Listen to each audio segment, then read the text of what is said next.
saying is he's basically throwing the whole book at the jury and trying to confuse them. Because across what he's saying is that they can pick any one of these and they don't even have to agree. So they can, four of them can think the federal employees conversation that Trump broke that.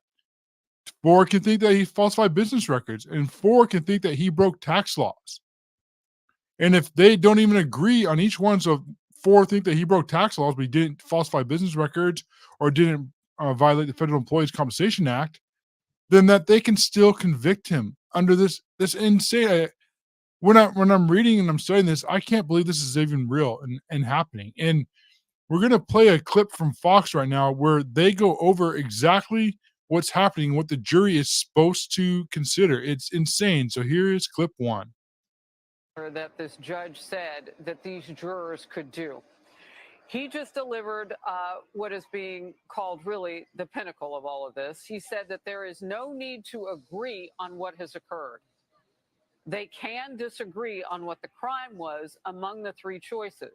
Thus, this means that they could split 4-4-4, and the judge would still treat them unanimously. What does that mean? Yeah.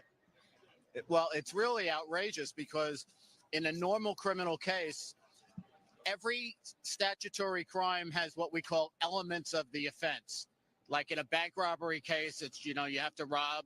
It's got to be a financial institution. You have to show intent. Those are the things the jury has to agree on unanimously that they were proved beyond a reasonable doubt. Here, what we're doing is taking the element that actually makes this a felony, because remember, falsification of records is normally a misdemeanor in New York. What makes it a felony is that you're concealing or committing another crime. And here the judge is telling them they don't have to agree about what the other crime is under circumstances where that not only is what makes this a felony, what makes it a 4-year potential prison penalty rather than a year or less, but it's also what gets us into the courtroom, because if this had been a misdemeanor, the time to bring this case would have lapsed in 2019. So the only reason they're still able to bring this case is because it's a felony, allegedly, and yet now the judge is saying, you don't have to agree on what the felony is.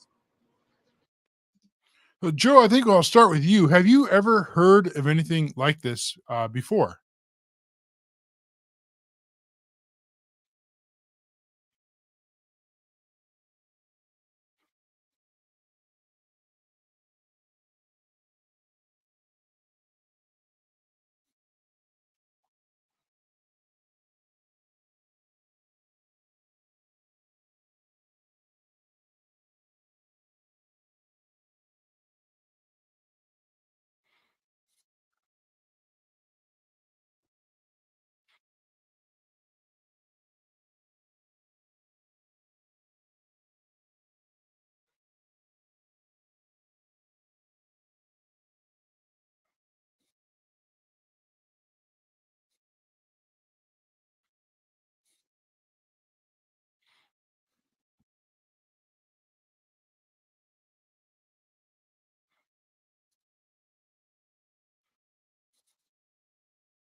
Yeah, I mean,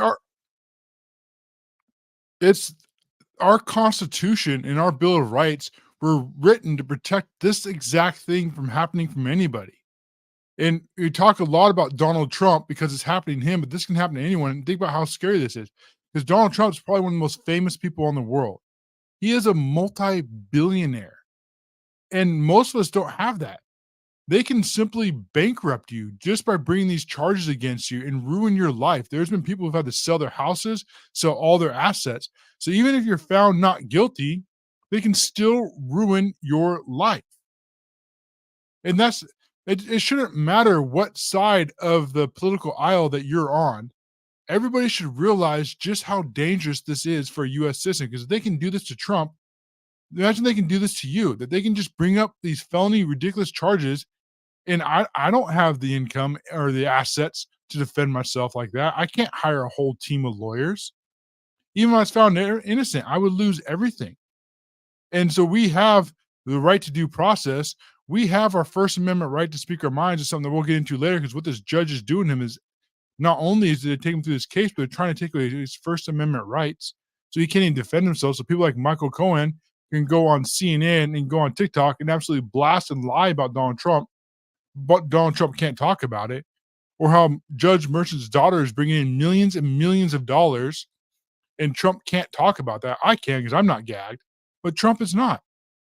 And so let's ask you about this, John. Do you what are your thoughts about what they're doing, and do you think they're violating Trump's constitutional rights? Oh, most definitely. And I mean, in New York here in the past, let's just say year and a half has shown that it's almost like they don't even know what the Constitution is, let alone what it says. And the hell with, anybody's constitutions. And it's like Joe said, take Trump's name out of this. Take somebody like you or I or anybody else in the state of New York, and you bring these charges up for whatever reason, they're going to look at this and say, you know what, statute of limitations are out. We're not going to prosecute. End of day, call it a day. Um, but with him, it's almost like, and like I said a minute ago in the intro, it's, I think they thought this was going to knock him to his knees, but we have all seen as this has played out. This, in my opinion, has done nothing but bring his numbers up. You've even got people from the left side media groups. Some of them are saying these charges should have never been brought up. So my point is this is backfired, and I think that's why the judge has been able or has put this in the jurors in the laps of the jurors. Is you don't have to agree on all of it. I'll take it as unanimous consent. That's not right. And like with the other cases we've seen in New York, this could be you. This could the people that are watching this, and you live in the state of New York, this could be you. And it's yeah, the Constitution apparently is not even apparently it doesn't apply to New York. It was even Go ahead, Joe.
That's a really great question because if they can go after Trump, just imagine what they can go after you, and all because they hate him. And we talk about polls. I talk about them a lot in the show, and every time I talk about polls, I talk about how they need to be taken with a grain of salt because they're often inaccurate, but they're the only thing we have to go off of.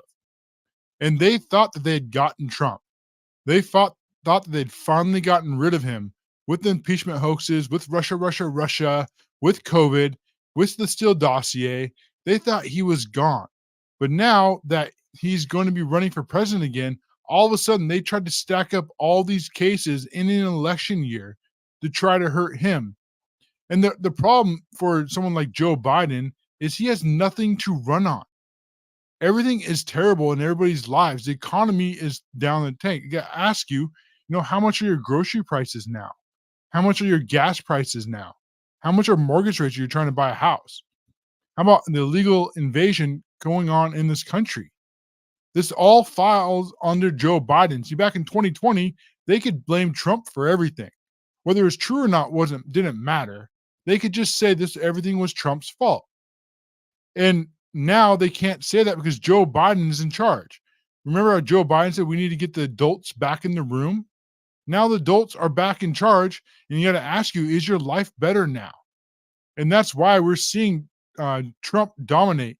The latest polls we had come out throughout the swing states, Trump was already at 280 electoral votes, and he was projected to end at 303. So the Democrats are scared to death because they think he's going to get in power. And like Joe had stated, I think they're scared that if Trump gets back in power, that he's going to do to them what they're doing to him, and they're actually guilty. I mean, one of the things that Trump did when he came on in 2016 is you remember when he debated Hillary Clinton and he said, well, you would be in jail. It's a pretty famous kind of laughing moment there, but he didn't actually go after her because he felt that you just kind of let things go and you go on with your administration. And Trump is not an ideologue. And so he thought his administration was working for him, even though they're working to undermine him behind his back. And to the extent that I don't think he even realized till just recently, even most of the people didn't. I think Joe again is correct on this. If they can do this to Trump, just imagine what they can do to you. You go ahead, Joe. Oh,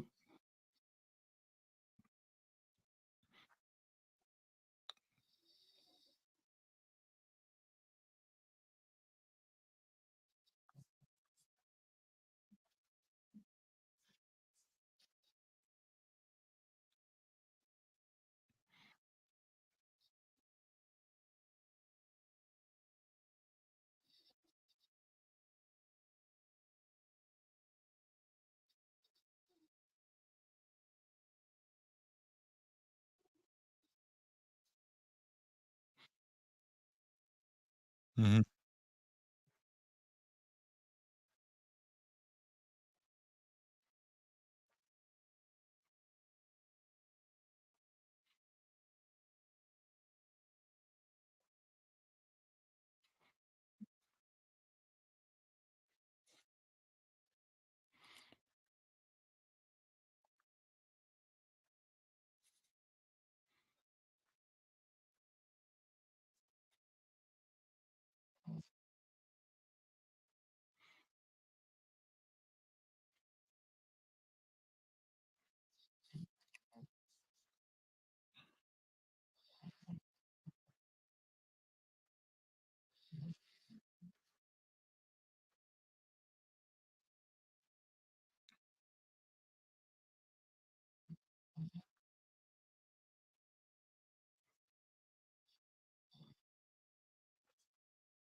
Yeah, we're continuing to see Trump. Where I say Trump could flip New York, and a lot of people kind of laugh and they think that's crazy.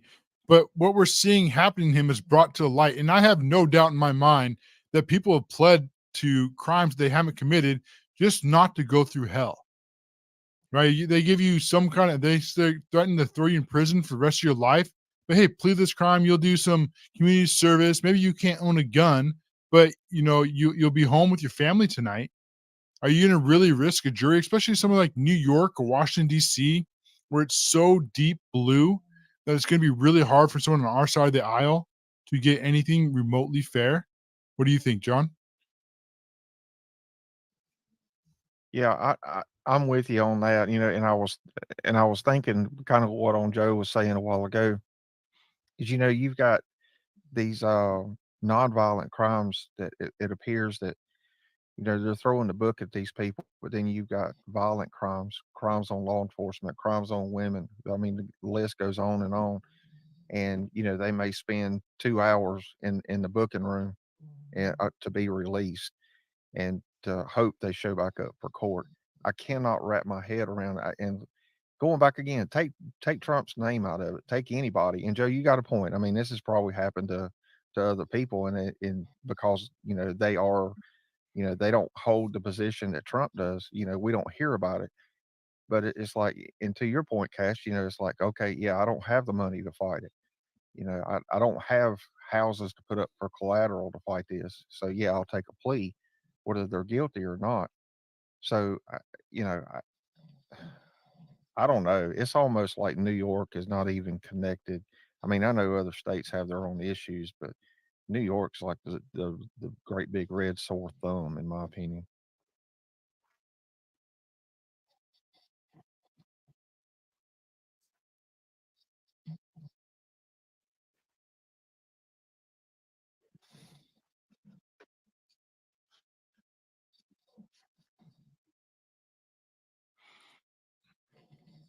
Another thing you ask is what can be done to resolve this, especially not someone from Trump, but someone like us. Because I was thinking about this the other day, and I had an idea. Run it by you guys and see what you thought. And my idea is that the federal government or even state governments, they have so much money because they can force people to be taxed, and they set these insane budgets that can be millions and billions of dollars. And our person, let's say, makes 30, 50,000 a year. How are they going to combat this stuff? So one of the ideas that I came up with is that you'd almost like, instead of having a public defender, where you'd have a certain threshold that was a percentage of your income that wouldn't go and take away any assets. And if the government wanted to come after you for anything like that, they had to pay you that you can use in lawyer fees any same amount that they were spending on to go after you. So what are your thoughts on that? Or do you have an idea of something else to help prevent this from happening to people?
Right. Justice was supposed to be blind, but it's not blind. And what we're seeing now, which isn't talked about enough, is something along the lines of communism. When I talk about this stuff, the American was supposed to be the people were generally good, that we had all these laws and that people would effectively, that judges would do the right thing, but they're not doing the right thing. There's no way this case ever should have been brought. And we'll get into all the details of it because it's insane that this was ever even made. And in my opinion, the only reason they're able to get this to a jury is because the judge is deep in the corner of the Democrats. No neutral judge, no neutral state would ever bring this whatsoever. And so, on your thoughts, John? Well, my thought on the solution is and Joe and I and I think you as well we've had this conversation in other spaces is the people of New York are going to have to say enough is enough. They're going to have to vote these people out. And I'm kind of the opinion of, if something doesn't work, try something different. Um, why keep doing the same thing over and over again? You can make a difference. You've got to get off your butt and go vote. I mean, if you're tired of it, go vote for the other guy. Give them 2 years, whatever their term is. Give them 2 years, 4 years, whatever. If it ain't any better, then go back. It's like people say now, or their mindset is, well, I'm a registered Democrat. I got to vote Democrat all the way down the ballot. No, you don't. It's like I always say, and I've said it before. I don't care who you vote for, but know who you're voting for. So I think the fix to the problem is it relies or is going to lie at the voters' feet.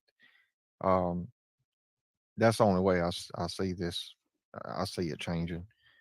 As far as I'm kind of like Joe on the compensation things. I'm not haven't been in law enforcement. I mean, I've seen people mess up. It's just a dumb mistake, but because of mandates, the judge was kind of forced to go to a sentence that they really probably didn't deserve. Um, kind of leave it on the jurors' feet as to what their sentence is, if any. A lot of times, people will spend a year and a half in jail, and when it finally comes to court, you might hear the term, time served, because they've already spent a year and a half. And did they learn their lesson? Probably so, depending on what the case was. So yeah, I don't know. I just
Yeah, and that's what I'm getting at is that the government has so much power.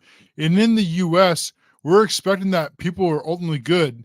And so that the judge will say that they just won't bring a case like this, or that you'll have competent uh, uh, police officers, or you'll have, competent lawyers, and that ultimately the people that we entrust, the judges and the juries, will do the right thing. But what happens when they don't? What happens when a something like the Department of Justice or the FBI, they get politicized and they have billions and billions of dollars at their back?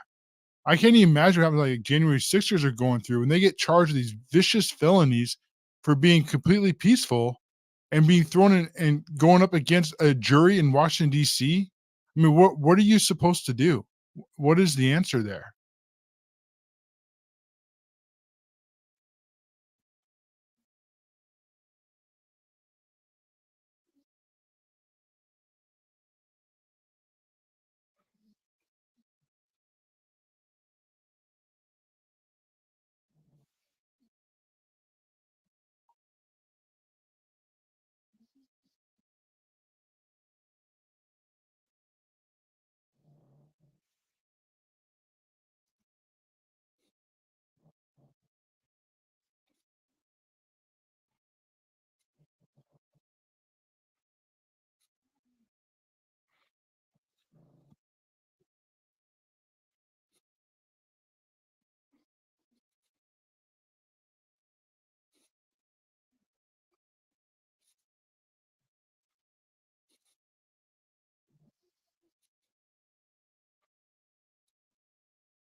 Yeah, I think in our court system we needed quite a bit of things redone.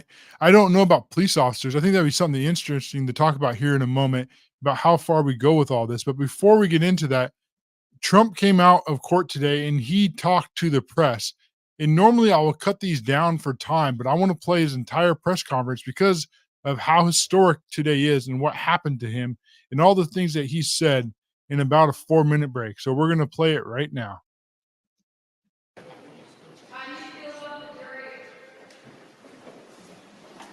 Thank you very much.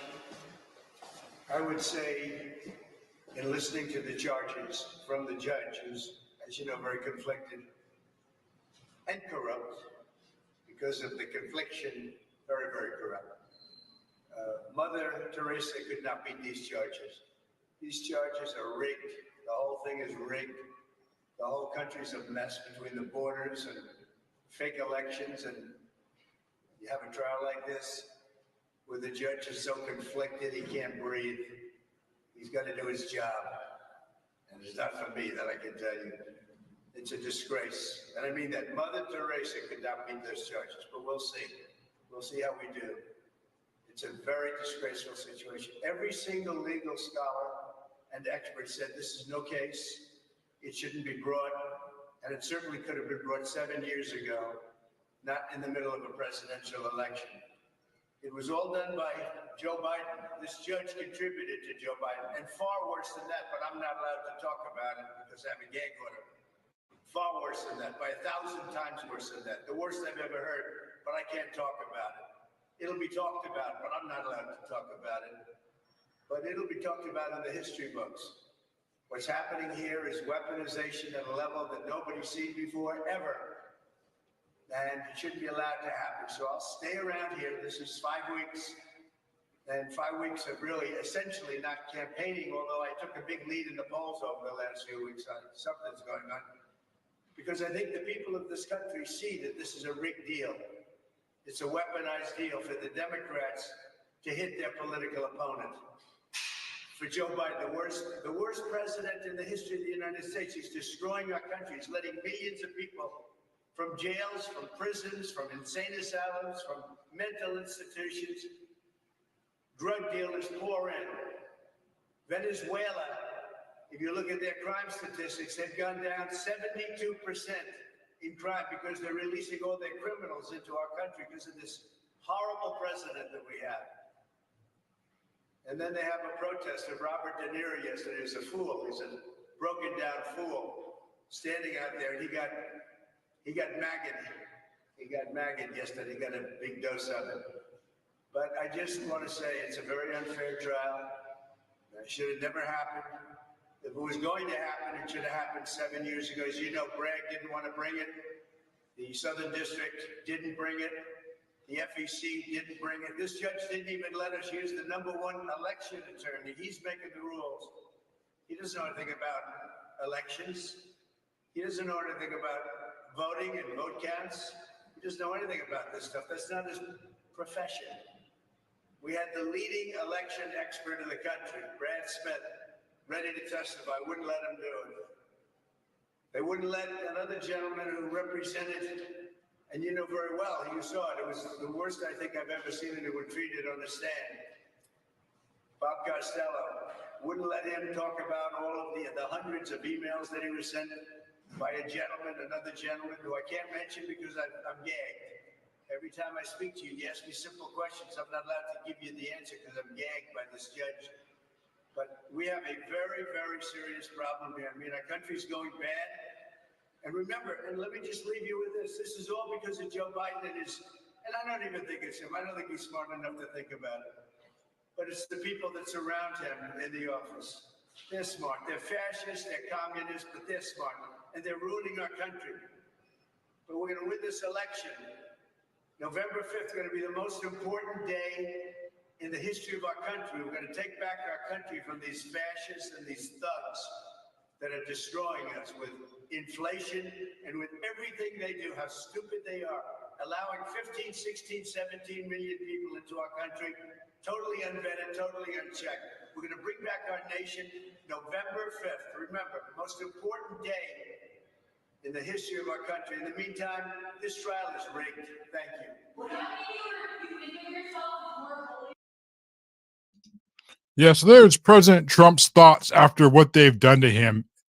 And he covered quite a bit in a short amount of time, but I can't agree with him more. And I think we take Trump out of this, like we brought up a few times, is what do you do if you're not Trump? What do you, because our weapon system, this is what you see in communists. This is what you expect to see in Russia or China or something happening in Venezuela. This isn't supposed to be happening here in the United States. We're supposed to have all these protections put in place. We're supposed to have a Bill of Rights. They're not supposed to be able to take away your right to speak your mind or your right to due process. Or a judge isn't supposed to be able to sit so heavy on one side and then decide that himself that he's not conflicted. I don't even understand that. I don't understand how a judge can just decide, no, I'm not conflicted. And the person has no recourse, even with the amount of evidence that's coming in, let alone like his dollar bringing in millions and millions of dollars. And somehow he's not conflicted or he has no interest in this case outside of being a neutral judge. Does anyone that's not extreme left buy into that? I mean, what do you guys think? Well, I think they're catching on. Um, while that was playing, I was looking at X, and a hardcore liberal posted that he just left a gas station in upstate New York, where it's mostly liberals. Is like at a gas station, he took a poll, and we all know about polls, but he said he asked 100 people. He stood there long enough to ask 100 people, "Are you voting for Trump? Or are you voting for Biden?" He said, I think he said 89 were voting for Trump. So, I think people are catching on. I'm sure that's a hard pill to swallow for some. But like I said a while ago, you've got other news media that has always, been jumping at the edge of their seat to jump on something that Trump may have said or done, and now they're the ones saying, these charges should have never been brought. They're bogus. Essentially, they're saying he was right. Well, I don't think we'll ever hear that, but so I think slowly they are recognizing what's going on. I mean, to some to some extent, people have morals. It's just, where does that lie? Um, and I think after seeing the way all of this is played out, I think maybe they are realizing that this could happen to them or is happening to them. Uh, I don't know. Go ahead, Joe.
And that's ultimately what we've talked about quite a bit and haven't quite come to a concise answer is how do we solve it?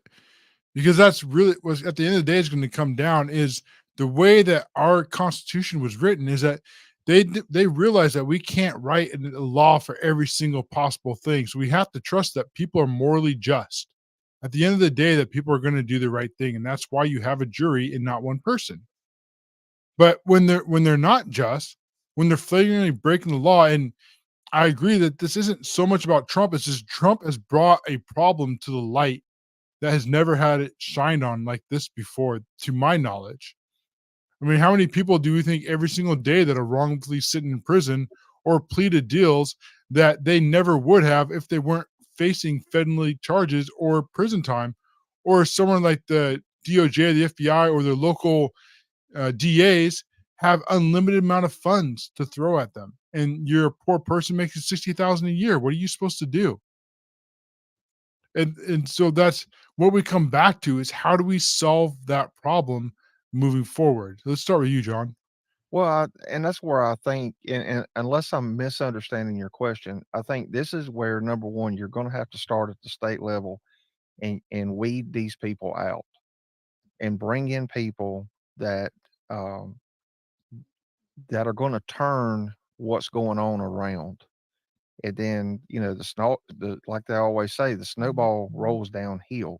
So you get the governors in, uh, that can push the mayors, and the mayors in that can.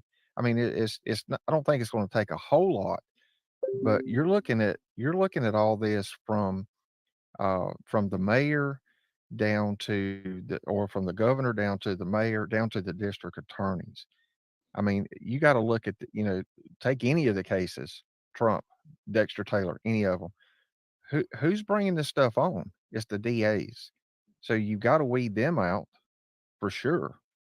And then they're the ones that's prosecuting, or excuse me, not prosecuting the crimes that need to be prosecuted, but then spending all throwing all this money at BS so-called crimes that statute of limitations have run out. But hey, let's pass this law real quick so we can bring this old one back. I mean, how much money did they spend doing all that when they're turning around and letting career criminals out accidentally, or not even holding them to begin with? So to answer your question, I think you got to start at the top, and I think if you do that, uh, you know, people when they vote, let them vote for the governor, let them vote for the mayors, let them vote for the DAs. I'm assuming that's the way they do it in New York. Hell, anymore, I don't know, but that's the way they do it here in North Carolina. And I'm sure that's how they do it in Texas. Go ahead, Joe.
Yeah, we've had some pretty good discussions. I'm looking forward to having more in the future. But I want to push this back on you a little bit with a specific example because Donald Trump said in this thing that they're taking away his right to speak his mind, which is in our Constitution, right? So that's a federal protection under the Bill of Rights. And we have a New York judge who has taken that from him. So start with do you think that's right? And then two, what should the recourse be for Trump? Because right now he has none.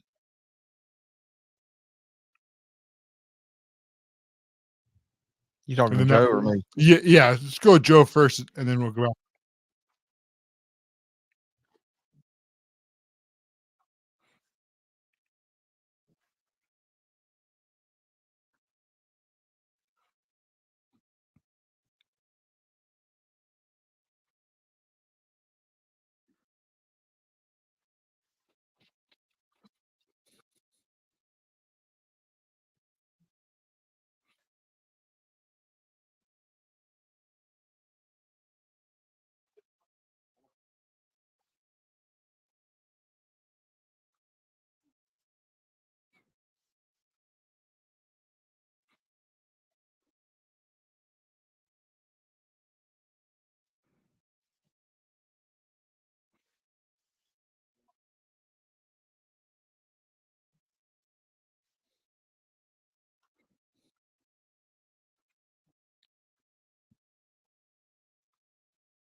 Again, back to the gag order. So the gag order is taking away what Trump is saying, it's taking away his First Amendment right, which is federally protected under our Constitution. So what are your thoughts on what should be done, John? Well, kind of like what Joe said. Right now, he can't do anything. And and I thought about this.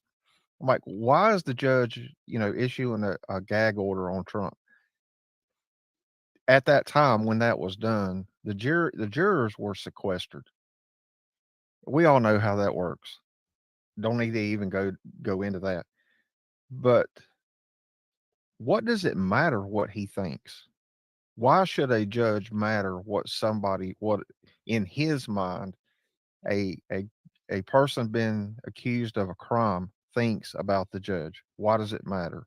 Let them say what they're going to say, as long as you do your job and uphold your oath as a judicial judge to see that the trial is fair, uh, as quick as possible, the whole 9 yards. Why does he care what Trump says? So yeah, I think he done that. Now looking back at it, I don't know if he already had in his mind that they were basically going to get a week off. Jurors were allowed to go back to work, carry on about their business. Um, you can't tell me that they did not pick up their phone, and I'll leave it at that.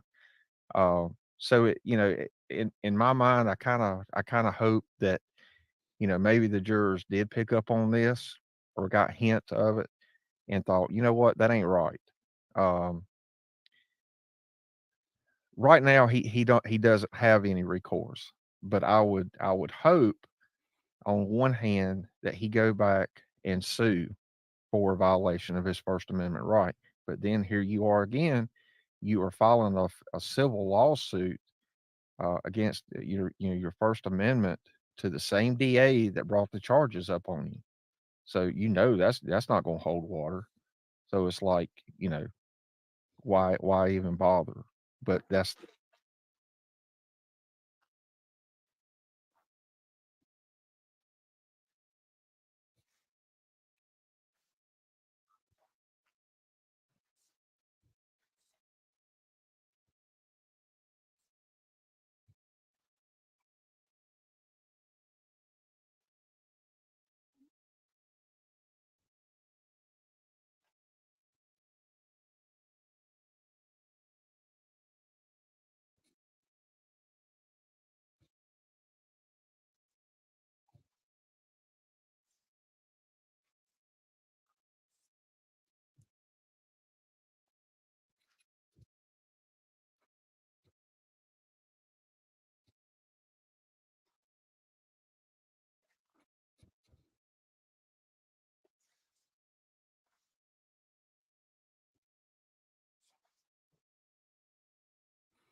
And bring it on to Trump's gag order. So it is a one-sided thing where Michael Cohen, he's on TikTok raising money, bashing Trump, and he's going on CNN and talking about the case. And there's no gag order on Cohen. The judge is completely allowing this. Stormy Daniels is out there and able to make all the comments she wants, and she has no gag order. So it's specifically targeting Trump, just like I think this case is specifically targeting Trump. And that's something that should never happen. And unfortunately, that you go back to the judge who made the decision. So there's no way for Trump to get it out of there. There's no way for Trump, to my knowledge, that he can take it to a different judge, or this is a federal violation of his First Amendment rights. And why can he not take it to a federal judge or a federal appeals court immediately? I think this is part of our system that's broken. That when he says something like the judge says that I'm not conflicted, but his daughter's getting millions of dollars, there's absolutely no recourse for anyone, not just Trump. We keep saying put Trump aside, but Trump's the name that's in front of this right now, bringing light to it. So even if it's me or you or Trump or whoever, there's no way to get away from that judge and get a different opinion. And we'll go back to you, Joe, and then to John.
Okay, hey Joe, I'm gonna cut you off real quick because we're gonna hit up to the end of time. So let's go with what do you think the jury's going to come back with? We'll go with Joe and then John. Do you,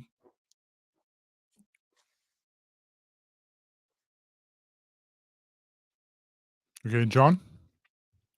Uh, I think it's going to be hung. Yeah, I agree. I don't think he'll get an acquittal. I think he would just about anywhere in the country, but not in New York. And at least he's not Washington, D.C. So, John, want to tell again about who you are and how people find you?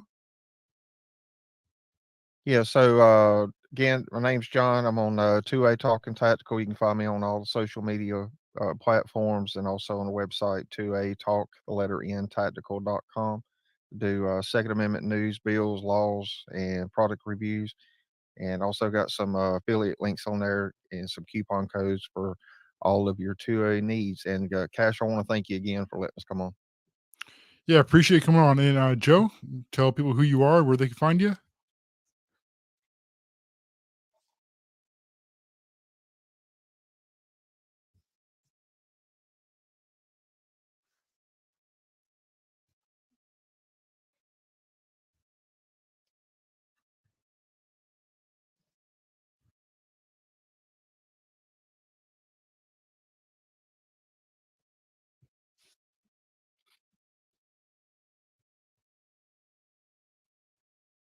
Yeah, appreciate it. And I'm Cash Loren. We're here live every day, 11 a.m. Pacific time and 2 p.m. Eastern time, Monday through Friday. And you can find at the Cash Loren Show across all social media. I want to thank you everybody for listening. Make sure you share a conservative message, and God bless the USA.